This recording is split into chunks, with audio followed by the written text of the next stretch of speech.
العلي العظيم حسبنا الله ونعم الوكيل نعم المولى ونعم النصير أعوذ بالله من الشيطان الرجيم بسم الله الرحمن الرحيم الحمد لله الذي يؤمن الخائفين وينجي الصالحين ويعذب المستكبرين ويهلك ملوكا ويستخلف آخرين والصلاة والسلام على رسول ثقلين محبوب رب المشرقين والمغربين جد الحسن والحسين نبينا سيدنا بالقاسم محمد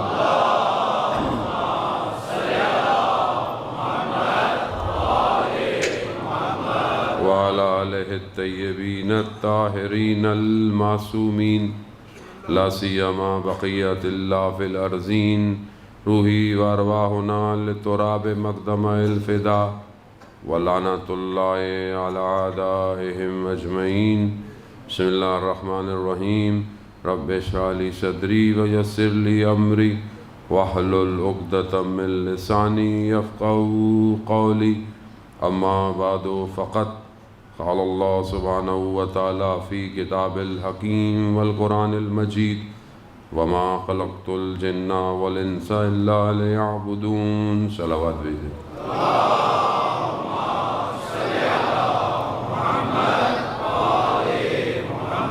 عزیزاران سید الشہداء ماہ محرم الحرام ہے اور اسی سلسلے کی یہ خمسہ مجلس جو کہ ظاہراً لگتا نہیں کہ 5 مجلسیں ہو پائیں گی. چاند کی جو فارمیشن چل رہی ہے شاید 29 کا چاند ہو. اور یہ چند دن بہرحال آپ کی خدمت میں جو کہ آج کا دن بہت زیادہ ڈیلیٹ ہو گیا میرے سے کچھ مینجمنٹ سے. بہرحال میں کل سے کوشش کروں گا 8 15 20 آپ کی خدمت میں. اور میں گزارش کروں گا جب میں آ جاؤں تو مجھے ممبر پہ بٹھا دیں, اعلان بھی بعد میں کریں, شعر بھی بعد میں پڑھیں, کیونکہ میرے پاس ٹائم تھوڑا ہوتا ہے. پھر آپ لوگ ناراض ہوں گے کہ مولانا صاحب ٹائم نہیں دیتے آپ. تو جتنا میں آ جاؤں تو مجھے ہی ٹائم دیں, کوشش کریں. باقی زندگی آپ کی بھی عبادت قبول, آپ کی بھی ساری چیزیں قبول. شعر اشعار سب آپ پہلے پڑھ لیں, خدا انشاءاللہ قبول فرمائے. مجھے کوئی اعتراض نہیں ہے بیٹھنے میں, مجھے یہ ہوتا ہے کہ مجھے کہیں اور بھی جانا ہے. تو ظاہر ہے ٹائم مینجمنٹ امیر المومنین کے ماننے والوں کی سب سے زیادہ امپورٹنٹ ہے. اور جہاں میری غلطی ہوتی ہے میں عذر خواہی بھی کرتا ہوں اور معذرت بھی کرتا ہوں. اور بہرحال یہ انسان کو چاہیے کہ جس کا ظہور کا انتظار کر رہا ہے اس کی پہلی شرط منظم ہونا ہے. پہلی شرط منظم ہونا ہے. جمعے کا دن ہے, بہت وقت نہیں ہے, میں اسی سلسلے میں گفتگو کروں گا کہ جمعے کا دن متوقع ظہور کا دن ہے. اور دن گزر گیا, تقریباً گزر گیا, تھوڑا رہ گیا. مجھ سمیت ہم میں سے کتنوں نے آج امام کا انتظار کیا, کتنوں نے امام کو پکارا, کتنوں نے دعائے نطبہ پڑھی. عزیزان محترم, جو دن مخصوص امام کے لیے ہے اگر ہم اس دن بھی امام کو یاد نہ کریں تو پھر باقی دنوں میں تو ہمارے پاس ویسے ہی ٹائم نہیں ہے. ہم سب مصروف ہیں, ظاہر ہے کوئی نہ کوئی ایکٹیویٹی ہے. تو یہی چیز کو سمجھانے سید الشہداء کربلا آئے تھے کہ امام ہی کائنات کو چلاتا ہے اور امام کائنات کو اس کے مقصد تک لے کے جا سکتا ہے. اگر امام کو تنہا چھوڑ دیا جائے امام کی امامت پہ کوئی فرق نہیں آئے گا. جو لوگ ہیں وہ نقصان میں ہوں گے. آپ کے سامنے کتنے لوگ امام کے ساتھ تھے کربلا میں اور کتنوں نے امام کو چھوڑ دیا. جنہوں نے چھوڑ دیا آپ سب ان پہ لعنتیں بھیجتے ہیں. تو یا تو ہم بھی تاریخ کا وہ حصہ بن جائیں کہ خدا نخواستہ کہیں ہم پر بھی لعنتیں نہ ہوں. اپنے حصے کی ڈیوٹی دیں, نوکری دیں. حالات آپ کے سامنے ہیں. ابھی اگر کسی کو دنیا کے حالات کا نہیں پتا تو وہ بالکل کبوتر کی طرح اپنے آپ کو مٹی میں ڈال کے بیٹھا ہوا ہے کہ بلی اس کو نہیں کھائے گی. اگر آپ سمجھتے ہیں کہ مجھے کچھ نہیں ہوگا، ایسا کچھ نہیں ہے. جب ہے باطل اپنی پوری طاقت کے ساتھ حق کے مقابلے میں آیا ہوا ہے، پوری طاقت۔ کیوں؟ کیونکہ باطل جانتا ہے کہ ان کا ایک زندہ ہے، جانتا ہے، وہ اس لیے متحد ہوا ہے، وہ متحد ہے۔ کیوں؟ کیونکہ اسے پتا ہے کہ آنے والا آئے گا۔ ہم سے زیادہ وہ اللہ کی بات پہ یقین رکھتا ہے، ہم سے زیادہ رکھتا ہے۔ مگر فرعون نہیں جانتا تھا۔ فرعون اپنے آپ کو کیا کہتا ہے؟ انا ربکم الاعلی، میں بہترین، تم سب سے بڑا، میں سب کچھ ہوں۔ مگر جب اسے خبر دی گئی کہ ایک بچہ پیدا ہوگا اور وہ تمہاری حکومت کو ختم کر دے گا، کیا فرعون نے اس بات کا انکار کیا؟ نہیں۔ کیا کیا اس نے؟ جتنے بچے تھے سب کو مار ڈالا، جو ماؤں کے پیٹ میں تھے ان کو بھی ختم، کوئی پیدائش نہ ہو۔ جاسوس اتنے تھے، مخبر اتنے زیادہ تھے۔ یہ آج کا دور نہیں، آج کا دور ظاہر ہے آئی ٹی کا دور ہے، آج انفارمیشن اے آئی کے ذریعے سے لیک ہوتی ہے، کل انفارمیشن کسی اور طریقے سے لیک ہوتی تھی۔ اس نے اپنے بندوں کو چھوڑا ہوا تھا کہ کوئی کہیں پر پرورش نہ ہو تو پتہ چل جائے۔ لیکن اسی دیکھیں قرآن یہی بتا رہا ہے کہ دشمن حقانیت کو مانتا ہے، مدد اس کے وجود میں جو مشکل ہوتی ہے وہ اس کو اس کے مقابلے میں لاتی ہے۔ فرعون کو پتا تھا بچہ پیدا ہونے والا ہے، اتنا اس کو یقین تھا اس خبر پہ، مگر اس خدا پہ یقین نہیں رکھتا تھا۔ وہ اس خدا پہ یقین نہیں مگر خبر پہ یقین تھا۔ اور وہ اللہ جب بچانا چاہے تو کیا کرتا ہے؟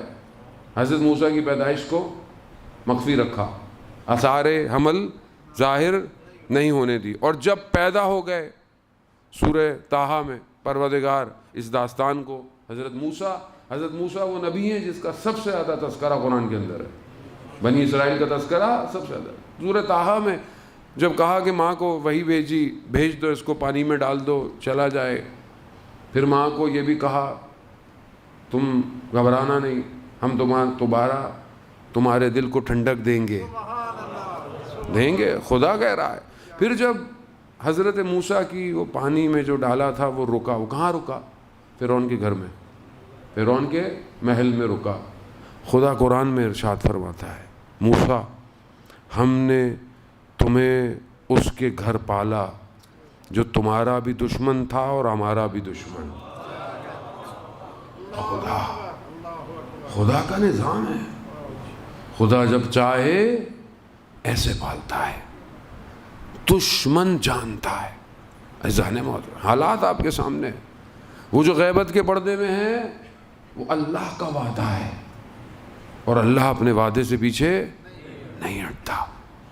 اب ہمیں یہ دیکھنا ہے کہ ہم کہاں ہیں اللہ کے اس وعدے میں، ہم کہاں کھڑے ہوئے ہیں؟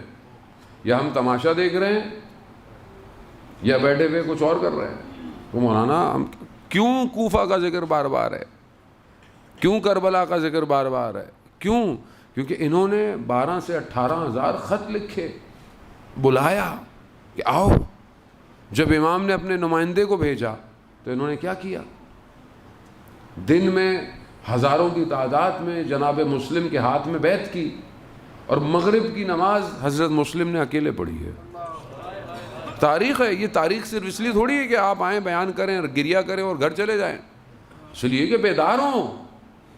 زمانے کا حسین آپ کا انتظار کر رہا ہے، زمانے کی کربلا قائم ہوئی بھی ہے، برپا ہوئی بھی ہے، فلسطین میں کٹ رہے ہیں لوگ، مر رہے ہیں، اور ہم سے پانی نہیں چھوٹتے بعض برانڈ کے۔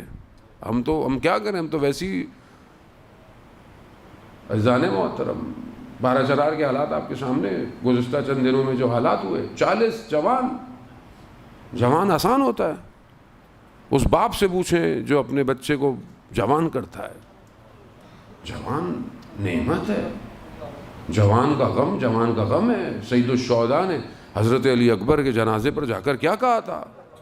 وائے ہو ایسی زندگی پر علی اکبر تمہارے بعد، جوان ایسے بلند کرے، اور آپ جوان، شہادت سعادت ہے، شہادت سے کوئی خوف نہیں ہے۔ لیکن عزیزان محترم آپ کے سامنے حالات، دشمن ہر طرف سے اٹیک کر رہا ہے، باطن ظاہر۔ اور جو عام جوان ہیں معاشرے کے، ان کے نفسوں کو خرید رہا ہے، ان کے ذہنوں کو کنٹرول کر رہا ہے۔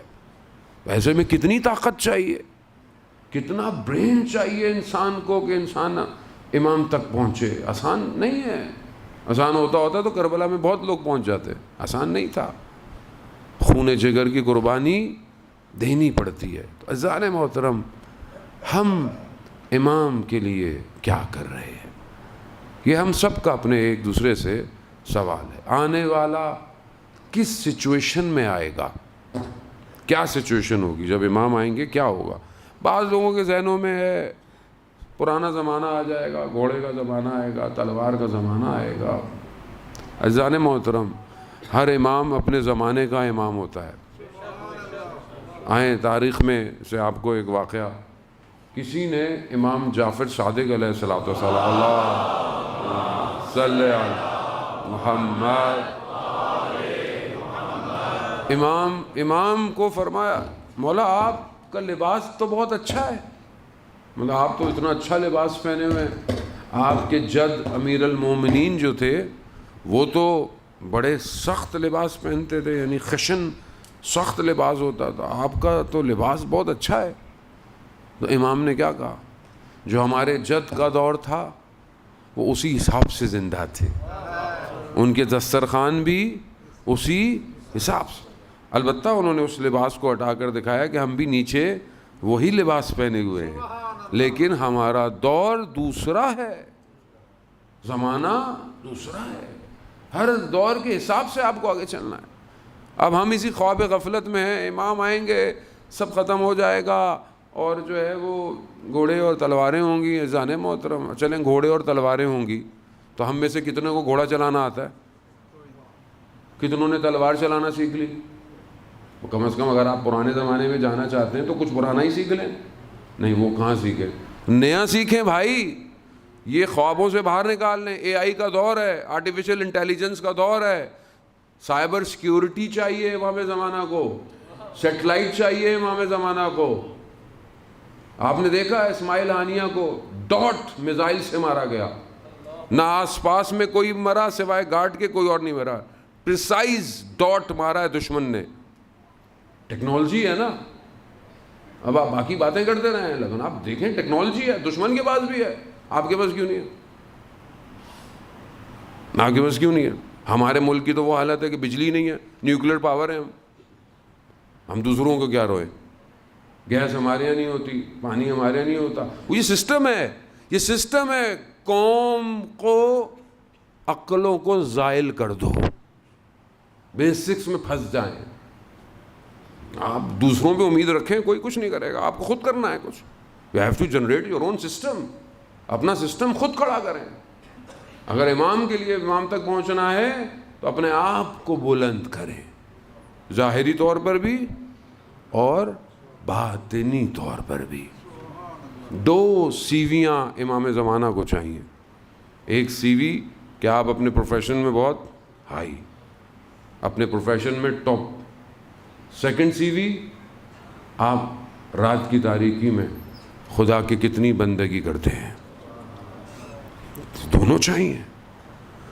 وہ ایک جوان جو سجدوں میں خدا کی بارگاہ میں گریا کر رہا ہے، وہ جوان چاہیے کہ اتنا عبادت، اتنی عبادت۔ عزیزان موت بیان کرتے ہیں کہ کچھ دوست ہر جمعرات کو کم میں پیدل جاتے تھے مسجد جم کران، اور ایک جگہ ان کی مختص تھی جہاں سے وہ لوگ پیدل جاتے تھے۔ ایک دن ایک دوست بہت بے چین ہوا، یعنی اس کی تڑپ امام زمانہ کی بہت زیادہ ہو گئی، تو اس سے رہا نہیں گیا، وہ پہلے پہنچ گیا۔ اس نے دیکھا کوئی نہیں ہے، اس نے کہا مجھ سے صبر نہیں ہو رہا، وہ چلنا شروع ہو گیا۔ چلتے چلتے اپنے دل کی باتیں امام سے کرتا ہوا جا رہا ہے، درد دل امام سے بیان کر۔ دوست پہنچے، دیکھا کوئی نہیں ہے، جو لوگ وہاں سے آ رہے تھے ان سے پوچھا فلانے شخص کو دیکھا؟ کہاں، وہ تو جا رہا تھا، ہم نے دیکھا۔ یہ بھی پہنچ گئے، پہنچے، انہوں نے کہا بھئی آپ نے انتظار نہیں کیا؟ کہا میں آج بہت مضطرب تھا، بہت بے چین تھا، مجھ سے رہا نہیں گیا۔ کہا تو آپ کے ساتھ کون چل رہا تھا پھر؟ آپ اکیلے تو نہیں تھے؟ کہا نہیں میرے ساتھ تو کوئی بھی نہیں تھا. کہا جنہوں نے آپ کو دیکھا, کہا آپ کے ساتھ کوئی ایک سید جوان آپ کے ساتھ ساتھ چل رہا تھا. تو بات یہ ہے کہ جب آپ دل سے بات کریں تو امام آپ کے برابر میں ہوتے ہیں, آپ کے برابر. لیکن بات تو کریں. کبھی میں بھی تو امام زمانہ سے بات کروں, کبھی تنہائی میں, کبھی خلوت میں, کبھی سونے سے پہلے. اور سنی شیعہ کا کوئی فرق نہیں ہے, امام ایک ہی ہے, آنے والا ایک ہی ہے.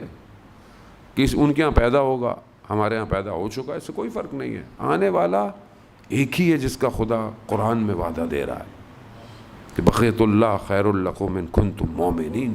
اللہ کا وہ باقی ہے. اذان محترم, دنیا بہت محدود ہے, بہت لمیٹڈ ہے. یہ جو تھوڑی سی زندگی ہے اس میں فریب نہ کھائیں. خود قرآن جو ہے وہ اس دنیا کی ماہیت کو ڈیفائن کر رہا ہے. ہم کہاں سے آئے ہیں اور ہم نے کہاں جانا ہے, یہ کون ہے. کبھی مولا کی انسان سنے تو پتہ چلے گا. مولا ہے امیر المومنین علی ابن ابی طالب علیہ السلام. صلی علی محمد.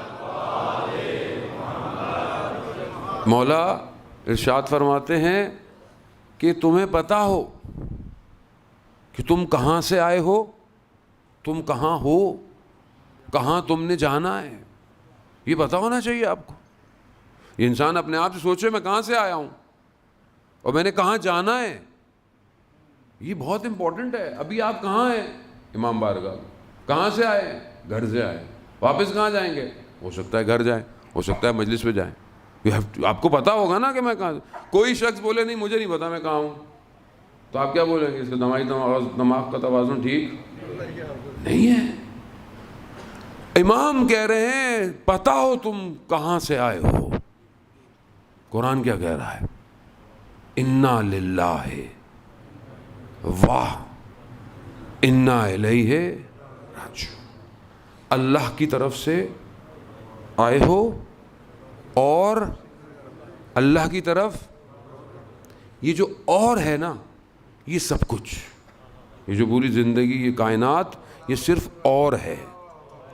اور اگر قرآن میں دیکھیں تو صرف واو ہے, واو تھوڑا سا نقطہ وصل ہے. وہاں سے آنے اور جانے کے درمیان میں تھوڑی سی دیر ہے. کتنی دیر ہے؟ روایات کہتی ہیں جب انسان اٹھایا جائے گا نا قیامت میں, تو کہا کتنا عرصہ زندہ رہے؟ کہا پلک جھپکنے کے برابر زندہ رہا میں. سب سے زیادہ کون زندہ رہا؟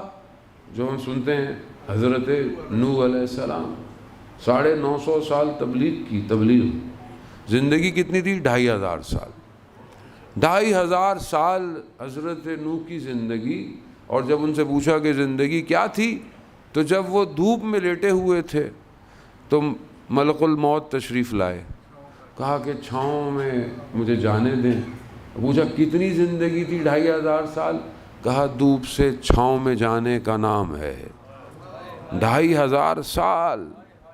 یہاں تو 25 سال پورا نہیں ہو رہا فاسٹ فوڈ کی پیداوار کی وجہ سے. 30 سال 35 سال میں ہارٹ اٹیک, بندہ ویسے ہی فارغ ہو گیا. اذان محترم, تھوڑی سی زندگی میں اتنا شور, تھوڑی سی زندگی میں اتنے بڑے بڑے خیالات. اگر ارادے رکھنے بھی ہیں تو کم از کم بہشت کے رکھیں.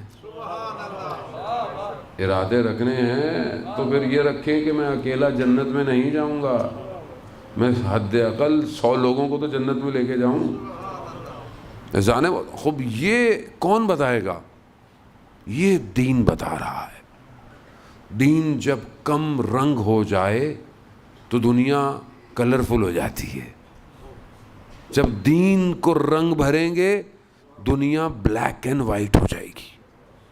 پھر آپ کو یہ تصویر دنیا کی اچھی نہیں لگے گی, کیونکہ ہم دنیا میں پھنسے ہوئے, رنگینیوں میں, بلڈنگوں میں, گاڑیوں میں, عمارتوں میں. میرے جیسا آدمی شہرت میں پھنسا ہوا ہے. رش ہونا چاہیے مجلس میں, پہلے پڑھا دو. یہ بھی تو مسئلہ ہے نا ہم لوگوں کا. میں معذرت کے ساتھ, میرے بہت اچھا وہ شعر کلام پڑھتے ہیں, میں قطعاً ان سے نہیں کہا یہ بات, بہت اچھا کلام پڑھا انہوں نے. محفل کو نورانی بھی کیا، اور ہمیشہ میری عادت ہے کہ میں 1-2 شعر سنتا ہوں، اور ہمیشہ وہ پڑھے ہوں تو میں جو بھی پڑھا ہوں میں 1-2 شعر سنتا ہوں، تاکہ مجھے بھی تو عزاداری کرنی ہے.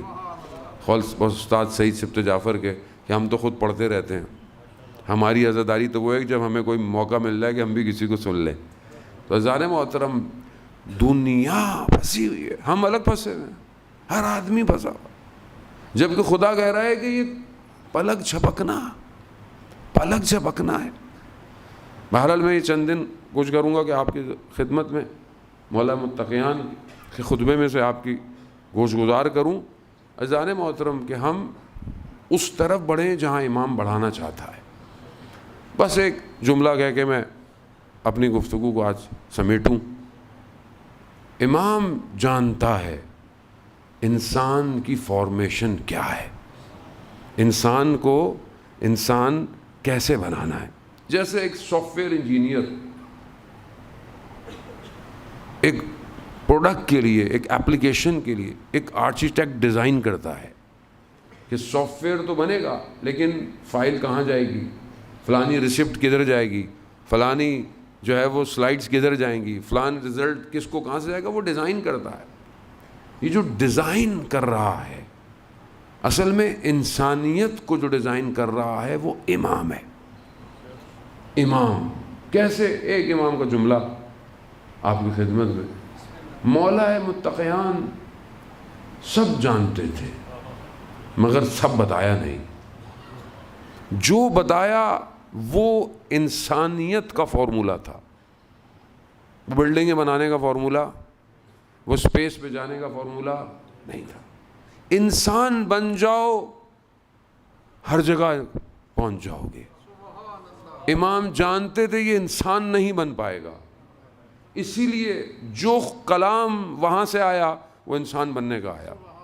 امام کا یہ جو فرمان ہے آپ اس کو ہر جگہ فارمولے کو لگائیں، ہر بندے کے اوپر، مذہب غیر مذہب، سیاہ گورا جو ہو، امام نے ایک فارمولہ دیا. کیا فارمولہ دیا؟ آپ مجھے بتائیں کون ایک ایسی بات کر سکتا ہے جو بشریت میں تمام انسانوں پر پوری اترتی ہو؟ ہم نے تو کبھی امیر المومنین کو اس طرح دیکھا ہی نہیں نا. امام کیا فرماتے ہیں؟ انسان اپنی زبان کے پیچھے پوشیدہ ہے. یعنی کیا پوشیدہ ہے؟ یعنی جو وہ اصل ہے وہ زبان کے پیچھے ہے. تو مولا کیسے پتہ چلے گا؟ کہا جب یہ زبان کھولتا ہے. اب آپ اس فارمولے کو کسی پہ بھی لگا دیں. مسجد میں تو ہم سب اچھے ہیں، امام بارگاہ میں ہم سب اچھے ہیں، السلام علیکم، التماس دعا، جزاک اللہ، الحمدللہ، یہ جملے مسجد میں اچھے لگتے ہیں ہم لوگوں کو. گھر میں کیسے ہیں؟ ماں باپ کے سامنے کیسے ہیں؟ بچوں کے سامنے کیسے ہیں؟ گاڑی گزر جائے تیزی سے سامنے سے پھر کتنے اچھے ہیں ہم، ہے نا؟ ٹریفک میں پھنس جائیں آپ، کوئی آپ سے پہلے یو ٹرن کاٹ لے، اس وقت باہر نکلتا ہے اصلی انسان. انسان اپنی زبان کے پیچھے پوشیدہ ہے، ہر آدمی. عزیزان محترم، اصل زبان ہے. اور کیا خوبصورت ہے امام کے باقی قول اگر بولنا شروع کرے تو کبھی ختم نہ ہو. امام فرماتے ہیں کہ عقل مند وہ ہے جو بولنے سے پہلے سوچتا ہے. وہ بیوقوف بولنے کے بعد سوچتا ہے. عقل مند وہ ہے. اب آپ دیکھیں کہ یہ تربیت ہے نا، یہ زبان بہت بڑی تربیت ہے.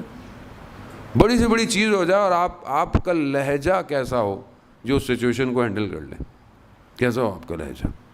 ایسی زندگی میں سب کو حالات آتے ہیں. غصہ بھی نیچرل ہے، یہ نہیں کہ آپ بولیں غصہ مجھے نہیں آتا، غصہ بھی نیچرل ہے. انسان ناراحت بھی ہو سکتا ہے، ناراض، سب نیچرل ہے. بٹ ہاؤ ٹو بہیو، یہ امپورٹنٹ ہے. امام خمینی کی زندگی میں ان کا پوتا کہتا ہے، لیٹے ہوئے تھے، میں کمرے میں گیا، میں نے کہا السلام علیکم. انہوں نے کہا وعلیکم السلام. گلے مند، پیسر مند، یعنی بچے کو بولا میرے جگر کے ٹکڑے، میرے پیارے بچے. پوتے نے بولا دوبارہ جاتا ہوں. پھر گیا، السلام علیکم. انہوں نے پھر وہی بولا گلے من پیسرے من. وہ کہتا ہے میں 23 دفعہ گیا اور وہی جملے کہے جو انہوں نے پہلی دفعہ کہے. ہمارا بچہ 2 دفعہ سلام کر لے، بولوں گا بیٹا کیا ہوا، ریڈیو FM 100 میں داخلہ لے لیا ہے کیا؟ 3 دفعہ بیچارہ بچہ سوال پوچھ لے گھر میں، ایسا اس بیچارے کو پڑھتا ہے کہ زندگی میں سوال نہیں پوچھتا وہ. آپ سوچیں ہم لوگ کہاں ہیں. یہ اولیاء خدا، کوئی مدینہ کا بچہ یہ کہہ نہیں پایا کہ ہم نے رسول کو پہلے سلام کیا ہو. کوئی مدینہ کا بچہ نہیں پہلے سلام. مکارم الاخلاق ہے. مجھے مبعوث نہیں کیا گیا مگر سوائے اخلاق کے. یہ کہاں ہے سسٹم ہماری زندگی میں؟ بس یہی تھوڑے دن میں آپ کی اسی سسٹم کو، اپنا سسٹم صحیح کروں. آپ کو جب بولتا ہوں تو سب سے پہلے مجھے اپنا ہی آپ کو سنانا سے پڑتا ہے، کیونکہ جب انسان اپنی تربیت نہ کر پائے تو وہ معاشرے کی تربیت نہیں کر سکتا. ایسا نہیں. بہت سارے بیانات ہیں، بہت سارے موضوع ہیں، لیکن اس وقت جو سب سے بڑا فقدان ہے وہ میں خود ہوں. میں خود ٹھیک نہیں ہوں گا، معاشرہ ٹھیک نہیں ہوگا. دوسروں پہ انگلی اٹھانا آسان ہے، اپنی اصلاح کرنا سب سے مشکل کام ہے. امام کو جو دوسری CV چاہیے وہ یہ چاہیے کہ جس کا کردار اچھا ہو، جس کا اخلاق اچھا. جمعے کا دن ظہور کا متوقع دن ہے، نہیں آیا، میری آنکھ میں آنسو بھی نہیں آیا. کوئی آنے والا ہو تو انسان اس کا انتظار کرتا ہے نا. ابھی میں تو بہت چھوٹا سا طالب علم ہوں، آپ نہیں آئے، مولانا صاحب نہیں آئے، تھوڑی دیر نہیں آتا تو اور آپ کا دل تھوڑا سا اداس ہو جاتا. سوچیں کہ 1180 سال سے زیادہ ہو گئے اسے، وہ نہیں آیا. کبھی میں نے دروازے میں کھول کے نہیں دیکھا کہ یہ آہٹ امام آپ کی تو نہیں ہے کہیں. یہ تڑپ کب پیدا ہوگی، کب؟ اور یہ جب تک نہیں ہوگی وہ نہیں آئے گا. وہ کس کے پاس آئے؟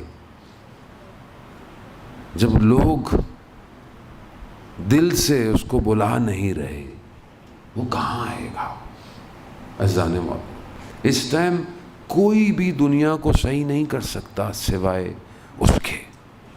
وہی ہے جو دنیا کو عدالت سے بھر دے گا کہ جب دنیا ظلم سے بھری ہوئی ہوگی. اس کو پکاریں. ہم کہتے ہیں یا لیتنی کنت معکم فافوز فوزا عظیما، کاش ہم کربلا والوں کے ساتھ ہوتے، ہم بھی کامیاب ہو جاتے. لیکن آج وہ کربلا کا اصل وارث ہمارے درمیان میں ہے تو ہم اسے کیوں نہیں پکارتے؟ ہم اس کے لیے کیوں نہیں جاتے؟ ہمارے استاد ایک مدرسے میں، وہ کہتے ہیں میری ایک دفعہ ایک جوان سے ملاقات ہوئی مسجد جمکران میں. مسجد سہلا قدیمی مسجد ہے جو امام زمانہ کے لیے مشہور ہے. بڑے بڑے علماؤں کی وہاں امام سے ملاقاتیں. مسجد جمکران کم کے پاس ہے، وہ بھی امام سے منسوب ہے. مسجد تو اللہ کا گھر ہوتی ہے، بہرحال کسی نہ کسی وجہ سے وجہ شہرت ہوتی ہے اس کی. وہ کہتے ہیں میری ایک جوان سے ملاقات ہوئی مسجد میں، اس کی حالت اچھی نہیں تھی. میں نے کہا تمہیں ایسا کیا ہو گیا ہے؟ کہا میری امام زمانہ سے ملاقات ہوئی. کہا پھر تم نے کیا کہا؟ کہا میں نے کہا مولا اتنے سارے لوگ بیٹھے ہوئے مسجد میں، آپ کو تو 313 چاہیے، تو یہ تو بہت سارے ہیں، آپ آتے کیوں نہیں ہیں؟ تو امام فرماتے ہیں یہ میرے لیے نہیں آئے، میرے لیے کسی کو گھر چاہیے، کسی کو گاڑی چاہیے، کسی کو بچہ چاہیے، میرے لیے کوئی نہیں آیا. کب ہم ان کی بارگاہ میں کچھ مانگنے بغیر جائیں گے. کب جائیں؟ خدا ہم سب کو کربلا کی زیارت نصیب فرمائے. بہرحال ہم نے اپنے استادوں سے ہی سیکھا ہے، ہمارا اپنا تو کچھ بھی نہیں. ایک زیارت میں بھی کوشش کرتا ہوں کہ ایسی ہو جس میں میں کچھ مانگوں نہیں، سوائے اس کے کہ یہ کہوں کہ مولا آ گیا ہوں، یا یوں کہوں کہ مولا آپ نے بلایا ہے تو آ گیا ہوں، صرف آپ کے لیے. خطا کار ہوں، گناہ گار ہوں، مگر حاضر ہوں، قبول کر لیجئے. عزاداران محترم، اس طرح جمعے کا دن ہے، مناجات کریں دل سے. کم از کم امام تو ہماری طرف متوجہ ہیں نا. امام تو دیکھیں گے یہ بیٹھے ہوئے مسجد خدیجہ الکبریٰ میں مجھے یاد کر رہے ہیں. کچھ تو فرق ہو دوسرے عالم سے یہاں. آئیے عزاداران محترم، ان مصیبت کے ایام کے جو لٹا ہوا قافلہ شام کی طرف رواں دواں ہے. مصیبت اور غم آپ سنتے رہ رہے ہیں اور سن بھی رہے ہیں ان ایام میں. بس ایک ماں اس کارواں میں ایسی ہے کہ جن کے لیے یہ کہتے ہیں کہ وہ پھر کبھی چھاؤں میں نہ بیٹھی. کیا ہوا ایسا؟ بچے تو سب کے ہی گئے. ہاں بچے تو سب کے ہی گئے. روزے عاشوراء جب امام نے کہا نا حل من ناصر ینصرنا، ہے کوئی میری مدد کرنے والا، کوئی بھی نہیں تھا، سب ختم ہو گیا. دیکھا خیموں میں ہلچل ہوئی، امام خیموں میں پہنچے. کہا میں ابھی زندہ ہوں. میں نے آپ کو کہا بھی جب تک میں زندہ ہوں. کہا نہیں، جب سے آپ نے یہ اعلان کیا ہے نا غربت کا، یہ چھوٹا سا بچہ ہے، اسے کسی دامن میں سکون نہیں آ رہا. خدا بے اولادوں کو اولاد دے. باب العوائج کا صدقہ، جن کے بچے مریض ہیں انہیں شفا دے. عزاداران محترم، اولاد بھی بڑی نعمت ہوتی ہے. آپ خود سوچیں، 6 مہینے کا بچہ امام نے اپنی آغوش میں لے لیا، لے کر چلے ابا میں اپنے بچے کو چھپا کر. دشمن سمجھا امام قرآن لے کر آئے ہیں. جیسے ہی ابا ہٹائی تو قرآن نہیں تھا، قرآن کا پارہ تھا. جب چھوٹا بچہ مریض ہو اور والد بچے کو ہاسپٹل لے کے جائے تو ماں دروازے پہ کھڑی رہتی ہے. ماں کھڑی رہتی ہے، کب آئے گا، کب آئے گا. بس عزاداران محترم، وہ ماں بھی خیموں میں انتظار کر رہی ہے، کب علی اصغر آئے گا پانی پی کر. امام لے کر گئے. آپ کے سامنے مصائب آپ سنتے رہتے ہیں، میں تبرکاً عرض کر رہا ہوں. بس خدا آپ کی عزاداری کو قبول فرمائے. امام لے کر گئے. امام نے کہا کہ مجھ سے مسئلہ ہے تو اس بچے کو تو پانی دے دو. نہیں دیا، بلکہ گریہ کرنے لگے. عمر بن سعد نے کہا حرملہ اس بچے کو پانی پلا دو، یہ نہ ہو کہ کہیں یہ بچہ جنگ جیت جائے. بس اسلام میں قربانی کے 2 طریقے ہیں، ایک ذبح ہے، ایک نہر ہے. کچھ جانور ہیں جن کو ذبح نہیں کیا جاتا، نہر کیا جاتا ہے. کیسے؟ کوئی تلوار، کوئی نیزہ ان کی گردن میں ڈالا جاتا، اونٹ ہو گیا جیسے. عزاداران محترم، یہ چھوٹا سا بچہ ذبح نہیں ہوا، ذبح نہیں. حرملہ نے جب تیر چلایا، بچہ اپنے بابا کے ہاتھ میں ہے،